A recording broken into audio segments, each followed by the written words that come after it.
Today we are going to start the second topic from biology, systematics of living organism.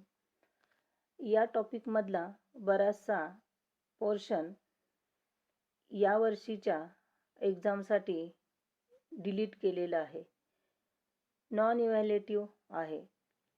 त्या सिलेबसवरती या वर्षी तुम्हाला question एक्झाममध्ये विचारले जाणार नाहीत. हा नॉन इव्हॅल्युएटिव्ह पोर्शन काय आहे, डिलीटेड पोर्शन कोणता आहे, 2.1 टू 2.12 हे जे पॉईंट्स आहेत ते पॉईंट्स या वर्षीच्या सिलेबसमधून वगळलेले आहेत. याच्यावरती एक्झाममध्ये क्वेश्चन येणार नाहीत बोर्डच्या एक्झाममध्ये. या टॉपिकमधले दोनच पॉईंट आपल्याला या वर्षीच्या एक्झामसाठी बोर्ड एक्झामसाठी स्टडी करायचे आहेत आणि ते म्हणजे 2.13 आणि 2.14. 2.13 हा पॉईंट आहे silent features of 5 kingdom system आणि 2.14 हा आहे असेल्युलर ऑर्गॅनिझम्स. हे दोनच पॉईंट आपल्याला या टॉपिकमध्ये स्टडी करायचे आहेत.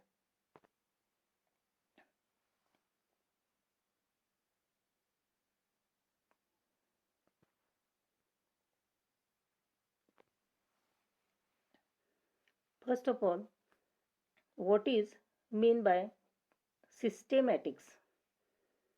Systematics is the study of kinds of diversity of organisms and their comparative and evolutionary relationship.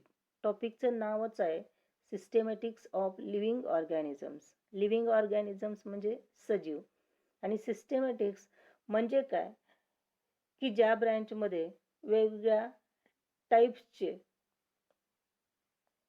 Organisms study केले जातात, त्यांची डायव्हर्सिटी म्हणजे विविधता स्टडी केली जाते आणि त्या ब्रँचमध्ये त्यांचा कंपॅरेटिव्ह म्हणजे तुलनात्मक आणि इव्हॉल्युशनरी रिलेशनशिप म्हणजेच या ऑर्गॅनिझम्समध्ये म्हणजे सजीवांच्यामध्ये कसे कसे बदल होत गेले हा जो स्टडी आहे तो स्टडी केला जातो. त्या ब्रँचला सिस्टेमॅटिक्स असं म्हणतात. Then Whittaker's 5 kingdom system of classification. Whittaker हे सायंटिस्टचं नाव आहे. Before the Whittaker, Carl Linnaeus classified all living organisms in only 2 kingdoms. म्हणजे या अर्थवरचे जे काही लिव्हिंग ऑर्गॅनिझम्स आहेत म्हणजे सजीव आहेत ते कार्ल लिनियसनी 2च किंगडममध्ये म्हणजे 2च राज्यामध्ये 2 ग्रुपमध्ये क्लासिफाय केलेले आहे, त्याचं वर्गीकरण केलेलं आहे. These kingdoms are kingdom Plantae and kingdom Animalia. Plantae kingdom मध्ये प्लांट्स इन्क्लूड केलेले आहेत, किंगडम ॲनिमालिया मध्ये ॲनिमल्स इन्क्लूड केलेले आहेत. This Carl's Linnaeus system of classification is based on the mode of nutrition, that is whether organisms are migratory or sedentary. ही जी कार्ल लिनियसची क्लासिफिकेशनची सिस्टीम आहे ती मोड ऑफ न्यूट्रिशनवरती बेस्ड आहे. म्हणजे काय, ते ऑर्गॅनिझम्स म्हणजे सजीव कोणत्या पद्धतीने आपलं अन्न मिळवतात याच्यावरती अवलंबून आहे. प्लांट्स आहेत ते स्टेशनरी आहेत म्हणजे एका ठिकाणी स्थिर असतात आणि ॲनिमल्स आहेत ते मायग्रेटरी आहेत, means they can move from one place to another. आणि असे सेडेंटरी आणि मायग्रेटरी या बेसवरती 2 किंगडम पाडलेले आहेत. सेडेंटरीमध्ये प्लांट्स आहेत, मायग्रेटरीमध्ये ॲनिमल्स आहेत.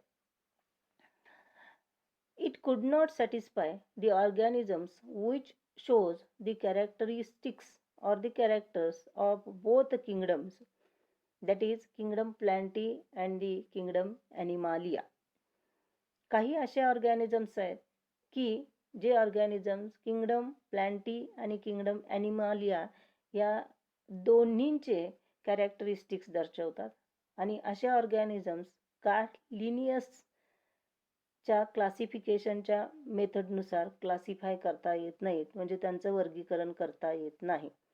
To avoid this confusion, R.H. Whittaker proposed a 5 kingdom system of the classification in 1969.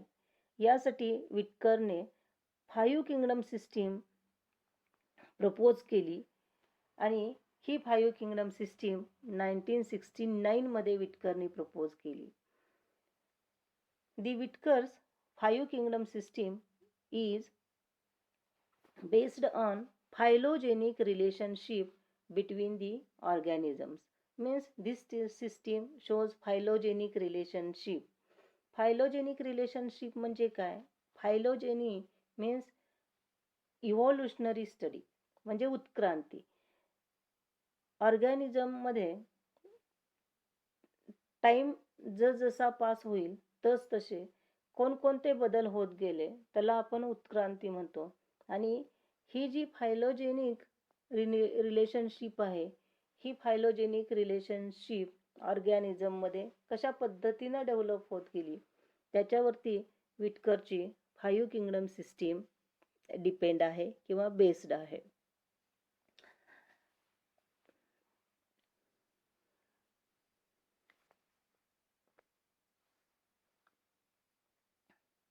Then, according to Whittaker, the 5 kingdoms are Kingdom Monera, Kingdom Protista, Kingdom Plantae, Kingdom Fungi and Kingdom Animalia. हे 5 kingdoms आहेत जे विटकरच्या 5 kingdom system मध्ये include केलेले आहेत. Kingdom Monera, kingdom Protista, kingdom Plantae, kingdom fungi and kingdom Animalia. आता बघा, kingdom मोनेरामध्ये सगळ्या बॅक्टेरिया क्लासिफाय केलेल्या आहेत. किंगडम प्रोटिस्टामध्ये युनिसेल्युलर ऑर्गॅनिझम्स क्लासिफाय केलेले आहेत. किंगडम प्लॅन्टीमध्ये सगळे प्लांट्स आहेत. किंगडम फंजायमध्ये सगळ्या फंगस आहेत, म्हणजे बुरशीजन्य घटक आहेत. आणि किंगडम ॲनिमालियामध्ये सगळे ॲनिमल्स इन्क्लूड केलेले आहेत. First, kingdom Monera. Then salient features of kingdom Monera. Salient features म्हणजेच कॅरेक्टरिस्टिक्स ऑर दी प्रॉपर्टीज, म्हणजेच गुणवैशिष्ट्ये.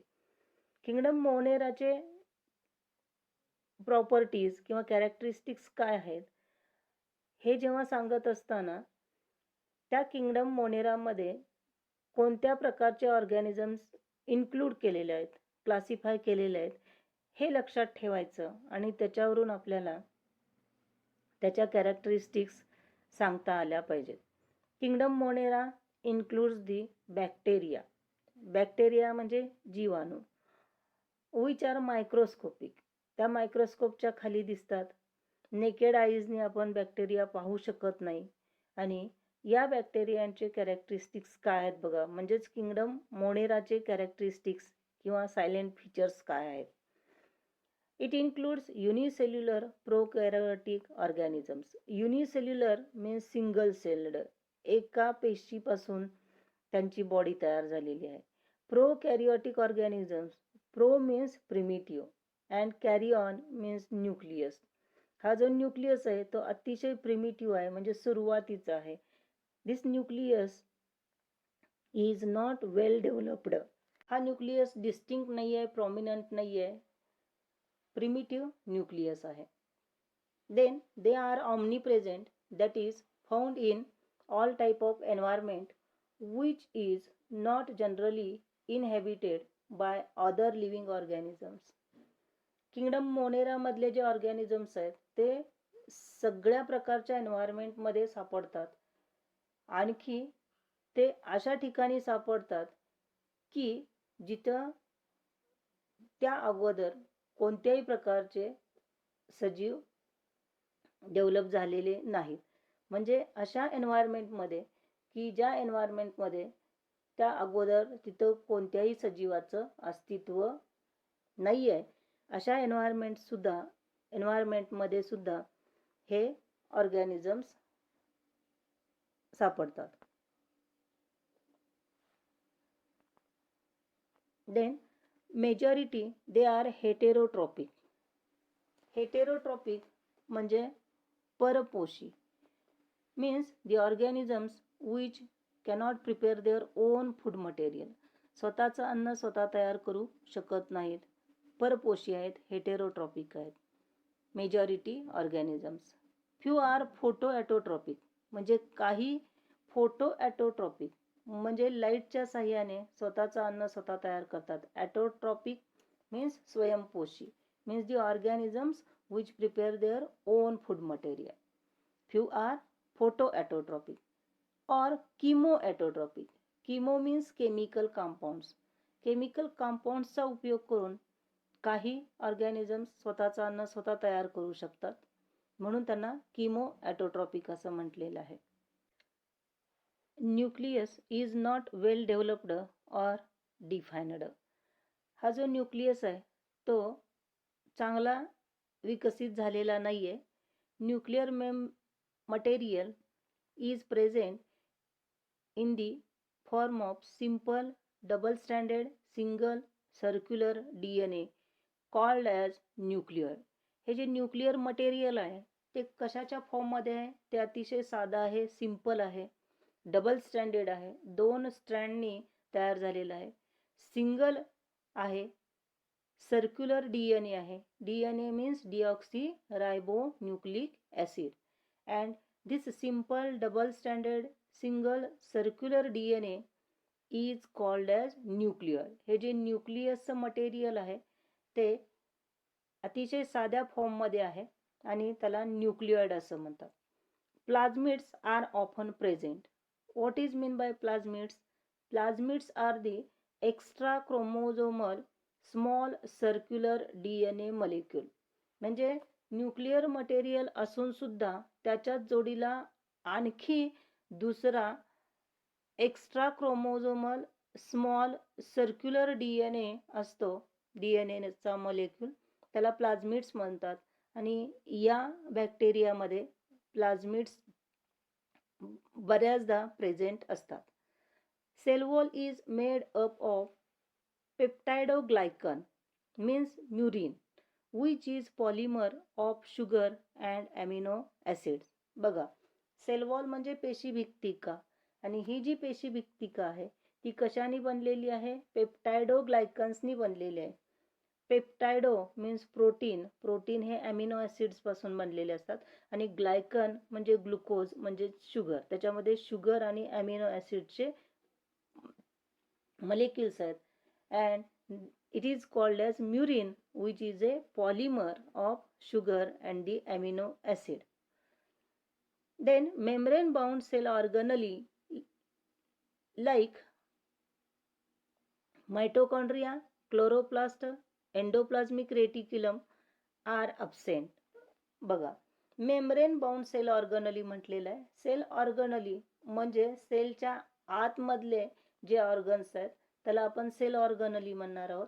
आणि ह्या मायटोकॉन्ड्रिया, क्लोरोप्लास्ट आणि एंडोप्लाझमिक रेटिक्युलम याच्यावरती सभोवताली मेम्ब्रेन असतं, आवरण असतं. अशा मेम्ब्रेन बाउंड सेल ऑर्गनली याच्यामध्ये नाही आहेत, अब्सेंट आहेत. Ribosomes are smaller in size and these are of 70 years type. Ribosomes जे आहेत ते लहान आहेत आकाराने आणि 70 years टाईपचे. S means the Svedberg unit. आता सेडबर्ग युनिट जे आहे ते काय आहे? सेडबर्ग हे सायंटिस्टचं नाव आहे आणि हे युनिट सेडबर्गनी शोधून काढले, म्हणून त्या युनिट्सना सेडबर्ग युनिट असं नाव दिलेलं आहे. Ribosomes are smaller in size and these are of 70 years type. Mode of reproduction is asexual or by binary fission or budding. Reproduction कशा पद्धतीनं होतं? तर असेक्स्युअल म्हणजेच अलैंगिक पद्धतीनं होतं. आणि त्या पद्धती कोणत्या आहेत? तर बायनरी फिजन आहे आणि बडिंग आहे. बड म्हणजे आउटग्रोथ. त्या बॅक्टेरियल सेलवरती एक छोटीशी आउटग्रोथ तयार होते, म्हणजेच आपण त्याला मराठीमध्ये टेंगूळ असं म्हणतो. आणि अशा आउटग्रोथ पासून नवीन ऑर्गॅनिझम्स तयार होतात. Very rare sexual reproduction and it is carried out by conjugation. Sexual reproduction म्हणजे लैंगिक प्रजनन आहे आणि हे प्रजनन कॉन्ज्युगेशन या मेथडने होतं आणि सेक्स्युअल रिप्रोडक्शन अतिशय कमी प्रमाणात या ऑर्गॅनिझम्समध्ये पाहायला मिळतं. आता किंगडम मोनेरामध्ये सगळ्या बॅक्टेरिया इन्क्लूड केलेल्या आहेत. बॅक्टेरियांचे टाइप्स कोणते आहेत बघा, ग्रुप्स कोणते आहेत. Groups or the types of bacteria on the basis of shape or morphology. Shape म्हणजे त्यांचा आकार, morphology means external appearance, morph means form म्हणजे अपीयरन्स म्हणजे त्या बॅक्टेरिया बाहेरून कशा दिसतात त्याच्यावरून बॅक्टेरियाचे टाईप पाडलेले आहेत. On the basis of shape or morphology these bacteria are of mainly 4 types: coccus, bacillus, vibrio and spirillum. Coccus are spherical in shape. ह्या ज्या कॉकस सिंग्युलर आहे म्हणजे एकवचनी आहे कॉकस, प्लुरल जे आहे ते कॉकाय म्हणायचं किंवा कॉक्की. ह्या कशा आहेत, स्पेरिकल आहेत म्हणजे राउंडेड आहेत. ह्या गोल आकाराच्या ज्या बॅक्टेरिया आहेत त्याला कॉकस म्हणायचं. Bacillus are the rod shaped, रॉडच्या आकाराच्या असतील त्या bacillus bacteria. Vibrio are comma or kidney shaped. Comma म्हणजे काय, आपण कॉमा जो वापरतो तो, आणि किडनी म्हणजे मूत्रपिंड. किडनी शेप्ड किंवा कॉमा शेप्ड ज्या बॅक्टेरिया आहेत त्यांना व्हायब्रो असं म्हणायचं आहे. किडनी म्हणजे मूत्रपिंडाच्या आकाराच्या असतात या व्हायब्रो बॅक्टेरिया आहेत. Spirillum are the spiral or twisted or coiled. Spirillum म्हणजे बघा त्याच्या नावामध्येच त्याचं मिनिंग आहे, स्पायरल शेप्ड आहेत. ह्या अशा बॅक्टेरिया आहेत त्यांना स्पायरुलम असं म्हणतात. On the basis of evolution bacteria are of again 2 types: archaebacteria आणि यू बॅक्टेरिया. म्हणजे बघा इव्होल्युशन म्हणजे उत्क्रांती. बॅक्टेरियाच्या स्ट्रक्चरमध्ये जसा टाइम पिरियड पास होईल तसे कसे चेंजेस झाले याच्यावरती हे क्लासिफिकेशन अवलंबून आहे. आणि on the basis of evolution bacteria are of 2 types: archaebacteria and you bacteria.